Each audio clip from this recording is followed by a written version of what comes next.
So there is something that I kept talking about after I came back from an educational program abroad. So I had the chance to participate in a Swedish program called Young Leaders Visitors Program in Stockholm. And we had a bunch of facilitators who were extremely nice with us. And there was this activity once where they divided us into two groups. And given that I like to have meaningful and interesting conversations most of the time, I remember that I was sitting with someone else from the other group, not the group that I was assigned to, and talking about something that just like kept me out of focus.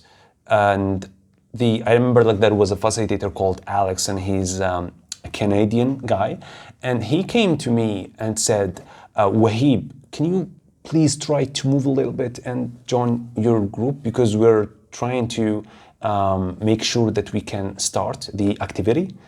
And then I was like, yeah, of course, I'm gonna do that. And the reason I reacted like that is because like he approached me with some respect, a level of respect, as if like he's hesitating to ask me that question. And that made me feel like yeah, of course, man, of course I'm gonna go back to my group. I'm really sorry. But when I came back to Algeria, because I was still at university, I came back to my university, like the culture was completely different, and I couldn't see that until I had that experience abroad. Like, for example, teachers were like very mean and rude towards students. Of course, not everyone, not all the teachers, but like you don't find the same level of respect given to you just because you're a student, just because you're below.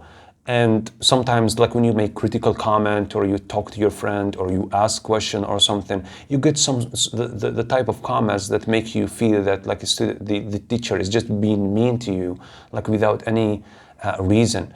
And to back this story with another story here in Algeria, I remember that I studied literature. We had a poem where there was this line where I didn't agree with the writer in his view.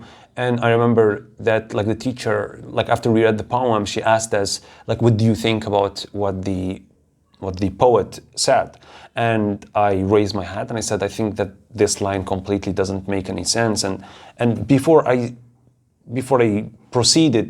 tried like to proceed with giving an argument about regarding what I'm saying, she stopped me and she was like,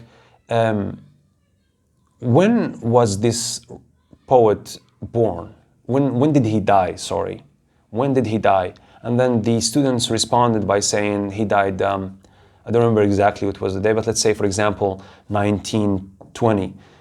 Then she said something like, from that day, like till today, since that day till today, he's still remembered and his work is still being read.